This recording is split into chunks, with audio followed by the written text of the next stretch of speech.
Hello, I'm Sami Zaidan. This is Counting the Cost on Al Jazeera, your look at the world of business and economics. This week, what does a Biden victory mean for China?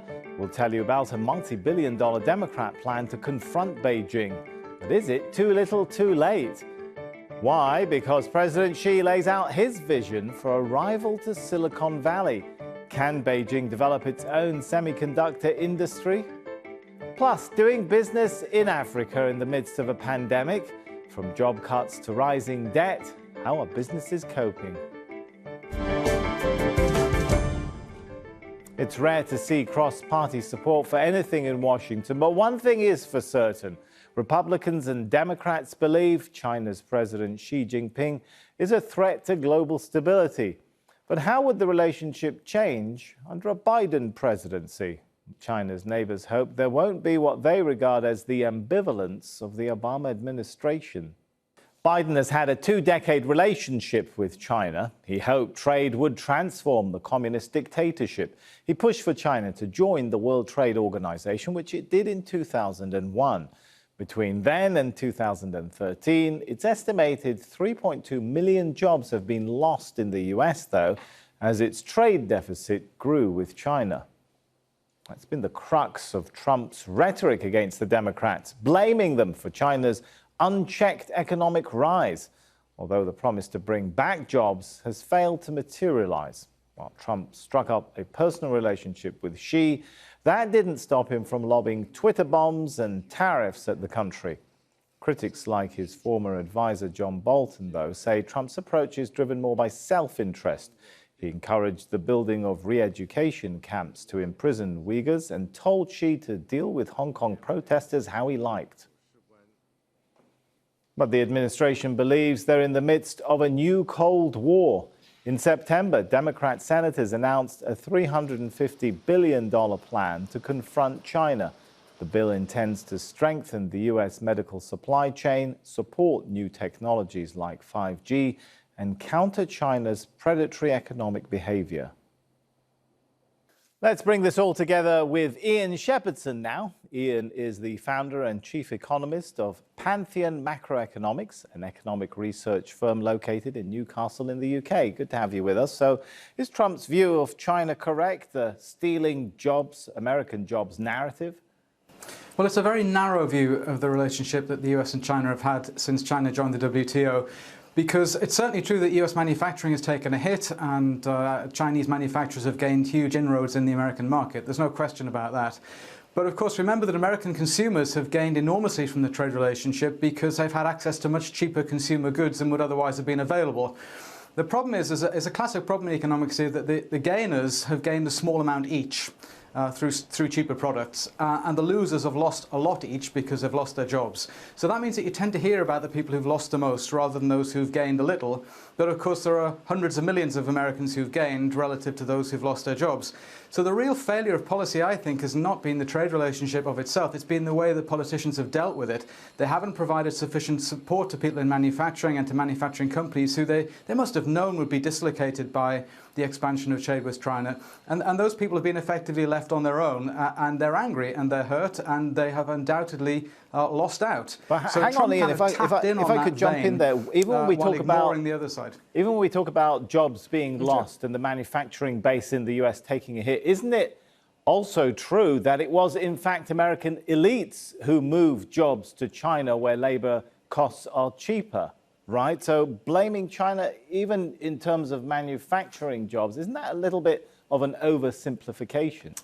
Yeah, I'm not blaming China. In saying it was a natural consequence of opening up China's economy and opening the US open to China through the WTO. It was an inevitable consequence that businesses would move their activities to where labor was much cheaper, and that, of course, was China, where previously they hadn't been able to do that on such a great scale. So it was an inevitable consequence, but they didn't tell the American people about that in advance, or maybe they wouldn't have ever supported the deal. The real problem with China, of course, which is the other thing that Trump has talked about a lot, is the theft of US intellectual property, which has been outrageous, and forcing US businesses into joint ventures which they didn't want. Now those sort of things have been going on a grand scale. It's not just American technology that China has stolen, it's European and other countries as well.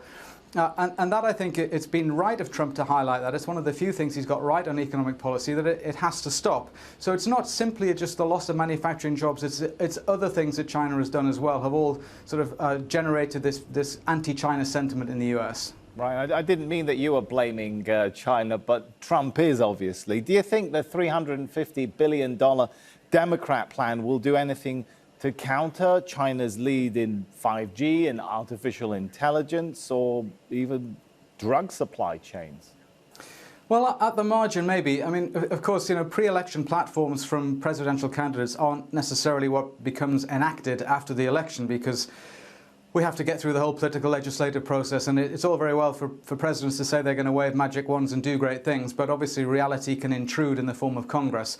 So it's far from clear that President Biden, if he's elected, would be able to do all these things. If he were to do it, then yeah, it would make a difference. One of the things that China has done is used state resources to build up the 5G technology, the green energy technology, the pharmaceutical production technology. All of these things have been supported by state resources. Now, it's not the US way to do that on such a grand scale, but in the past, of course, it has been the US way for the federal government to spend on things like research and development, which has been hugely important for the defense and aerospace and other industries. So it's not like the US is only a free market economy where the government never gets involved, but over the last few years, the government has taken a step back, and the Trump administration has effectively drifted on this sort of policy. So it would be a change at the margin, and probably it would be a change for the better, but there's a long way to go.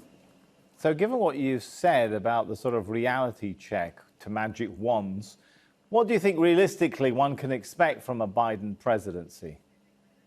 Well, a return to some sort of normality, I think, from the perspective of the rest of the world, a shift back to an America that they recognize, which is not retreating into itself and which is taking a more global view, which I think would be very welcome to some of China's neighbors, for example, who are feeling very threatened by China's activities in the South China Sea.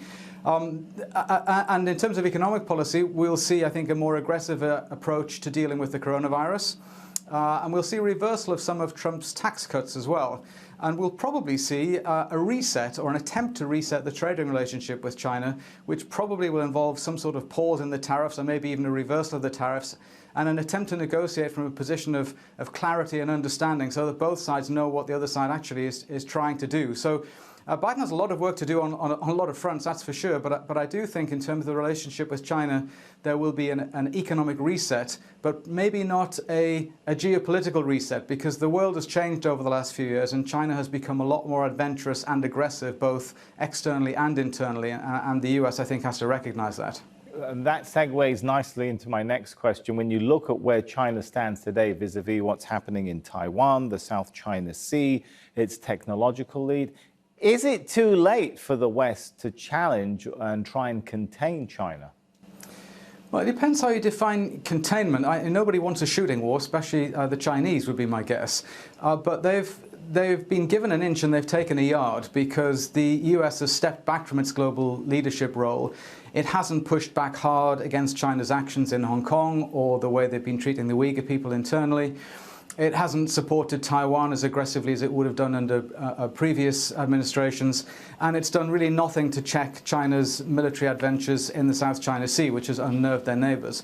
So a shift back in US policy to a more full-throated defense of the states around China, and a greater willingness, I think, to call China out for its behavior internally, I think, would be a huge change. The Chinese have taken American silence as a reason just to push a bit harder, to see how far they can go. And the answer is they can go quite a long way against Trump, because, as we know, he's very fond of dictators and autocrats, and so he doesn't do anything about it. But I think a Biden presidency would be different. There's certainly the US foreign policy establishment, if you like, outside Trump's inner circle, who are now running the show. But the CIA and the intelligence agencies, I think, are very alarmed at what China has been doing, and would welcome a shift to a more muscular approach from a new administration.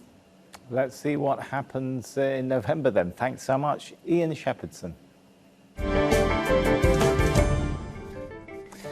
President Xi's been rallying China's tech evangelists to create a hub that rivals Tokyo Bay and Silicon Valley. It's more than just a rebranding exercise. China's Greater Bay Area is already home to some of the country's biggest tech companies. The only problem is China's leadership in 5G technology and possibly artificial intelligence, which has been built on the back of chips from the United States, South Korea and Taiwan. Washington is curtailing China's access to technology through sanctions on companies like Huawei and Hikvision. Chips are critical to a whole host of industries. In 2019, China imported chips worth $305 billion. In the middle of this clash is Taiwan. It's been hoping to cash in on chip sales to China. Beijing also has a claim on the territory.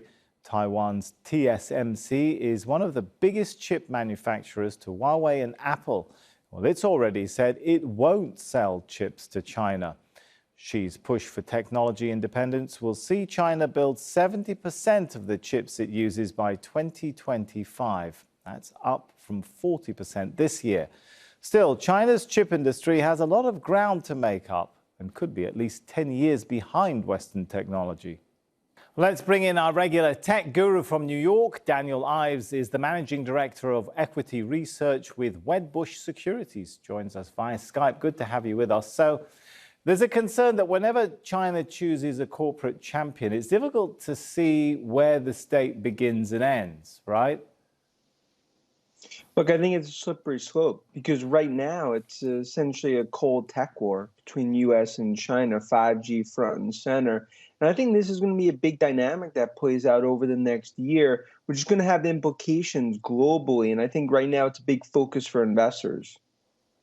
And China plans to spend billions when it comes to getting through tax cuts and subsidies to try and speed up its semiconductor design and manufacturer base.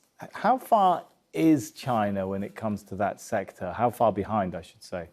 Yeah, right now it's an arms race when it comes to semis as well as overall in 5G. And I think really what you're seeing over the next few years, you're going to see significant investments, upwards of 2 to 3x in China, because there's a decoupling going on across tech, not just in semis and hardware, but also software.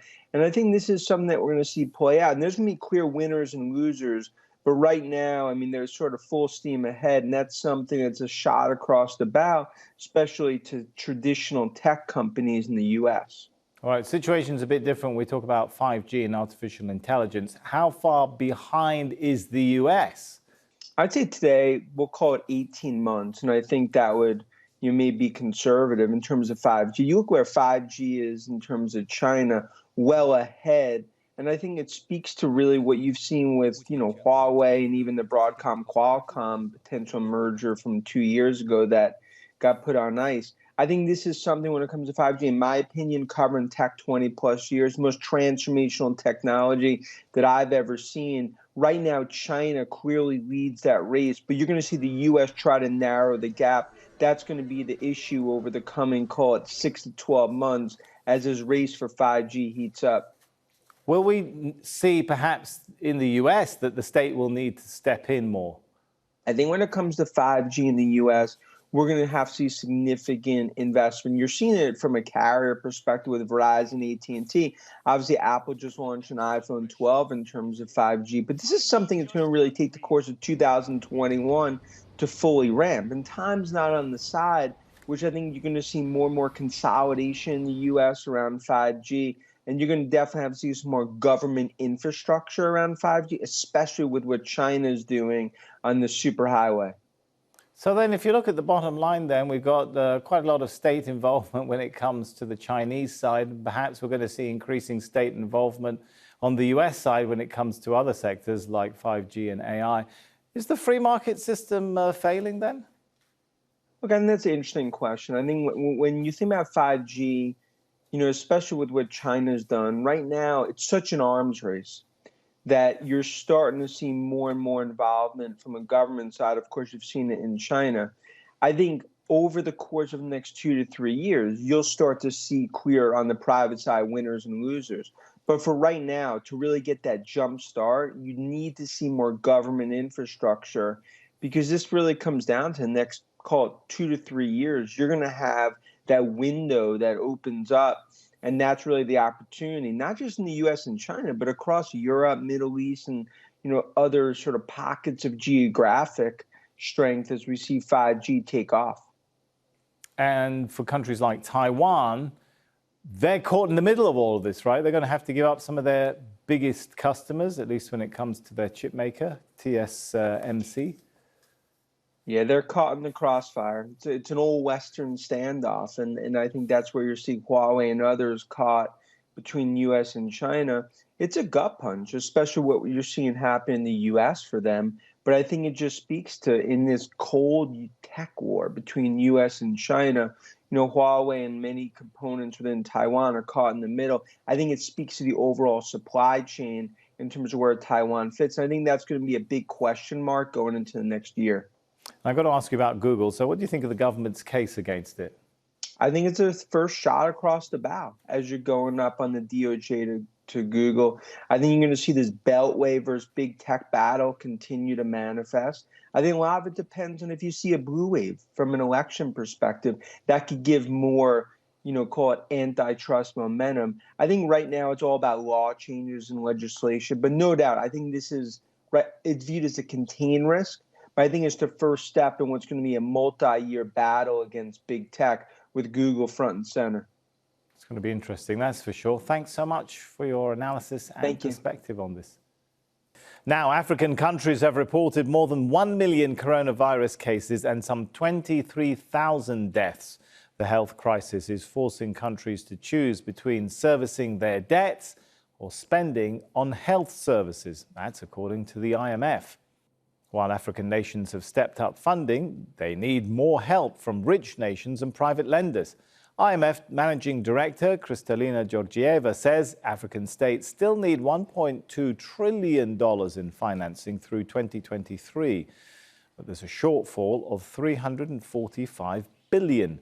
The pandemic, coupled with a collapse in commodity prices and the plague of locusts, have hit African economies particularly hard, putting 43 million more people at risk of extreme poverty, according to World Bank estimates. Millions of jobs have been lost to the pandemic. So how are businesses coping against this backdrop? Joining me now via Skype from Paris is Amir Ben Yahmed. Amir is the president and founder of the Africa CEO Forum. Good to have you with us. So you've had to cancel this year's Africa CEO Forum. Is enough being done to support businesses and jobs? I would say it's a glass half full, half empty kind of situation.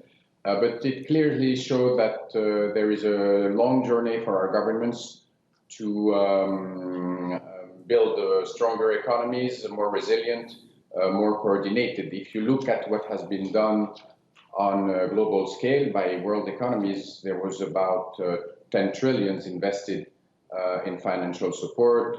In Western Europe, 4 trillion alone. This has been done through various type of measures, state-backed loans, social suspension of taxes, financial support for independent, and all of this basically has amounted about 15 to 30% of GDP. Germany has invested 30% of its GDP in this COVID response. And if you look at the situation in Africa, it's much more different. The most ambitious ratio has been probably South Africa with an 8% to GDP. Some of the largest economies have reacted with ambitious plan. They have reacted swiftly. Morocco, South Africa, we have talked about it with the various plans in the amounts of billions of dollars, 3 billion, I think, for Morocco, 20 for South Africa. They have implemented the same kind of measures, but they're facing much different challenges. First of all, because they have, of course, less leeway, less financial leeway to intervene. Central bank don't have really monetary tools to play with. There's also a rising debt question for a lot of African countries. So they have a financial margin of intervention, which is much less important. But I think one of the most important problems is the level of informal sector in most of the African economies. And this situation makes government interventions very complicated.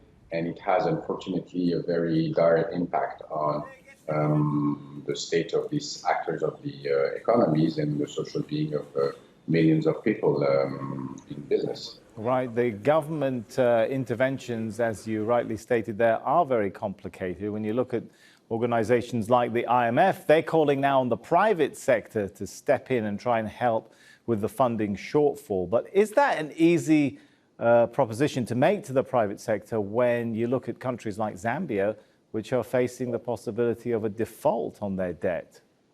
Yes, that's true. But Zambia and also Angola are two countries that have a special distressed situation. You have probably 6 or 7 countries in Africa that are in the same situation. But if you look at it as a whole, more than 30 countries have not applied for the debt relief suspension initiative. So the situation is not as bad as it looks. And if you also look at the recent trends within the last 10 years, a lot of countries have been able to go on the markets and attract private investment. Senegal has issued a 10-year Eurobond, which is at around 4.5% with great success. But in order to do so, they need to be very careful in their relationship with the investor. They need to fight the tax evasion. They need to broaden their tax base, and they need to formalize the informal sector we were talking about previously. So has anything then, given what you said, has anything changed in terms of Africa's attractiveness to private equity? Because before the pandemic, it looked like private equity was turning its attention to the continent.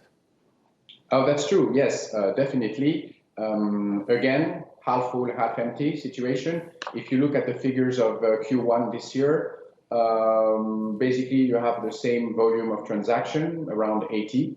But clearly the value of the transaction have decreased. We have gone from 900 million to 700 million this first semester, so it's a 20% decrease. And also when you look at the amount of money raised, we have gone from 1.7 billion last year to 1.1 billion this year, so it's also a significant decrease. But there are some very good indicators for the future. First of all, when you look at the breakdown of this investment, you see that there's a clearly road to investing in the sectors of the future, fintech, healthcare, and as usual, financial sector. And I don't know if you have seen last week, there was a very big acquisition by US company Stripe. They acquired for $200 million Paystack, a Nigerian fintech company. So it definitely will generate some renewed appetite from the private equity industry, I think, in the coming months. So how are businesses then coping until those coming months pick up as we hope? Basically, I don't know if you are aware of this, we are conducting at the CEO Forum every year a survey with our partner Deloitte. We are surveying 200 of the most important companies in Africa to try to understand their expectation from public policies, their trust in the economy, their business priorities. And of course, this year, 95% of them have declared themselves impacted by the COVID situation, but they have a strong faith in the recovery of the economy. About 60% of them think that the economy will recover in 2021. And more importantly, we are seeing a rising percentage of these CEOs that have a strong belief in the long-term future of African economy. These figures that we monitor very closely. Last year was 73%, now is 80%. So resilience is definitely here. Oh, it's been fascinating talking to you. Thanks so much. Thank you. And that's our show for this week. But remember, you can get in touch with us via Twitter. Use the hashtag AJCTC when you do, or drop us an email. countingthecost@aljazeera.net is our address. There's more for you online at aljazeera.com/CTC. That'll take you straight to our page, which has entire episodes for you to catch up on. That's it for this edition of Counting the Cost. I'm Sami Zaidan from the whole team here. Thanks for joining us. The news on Al Jazeera is next.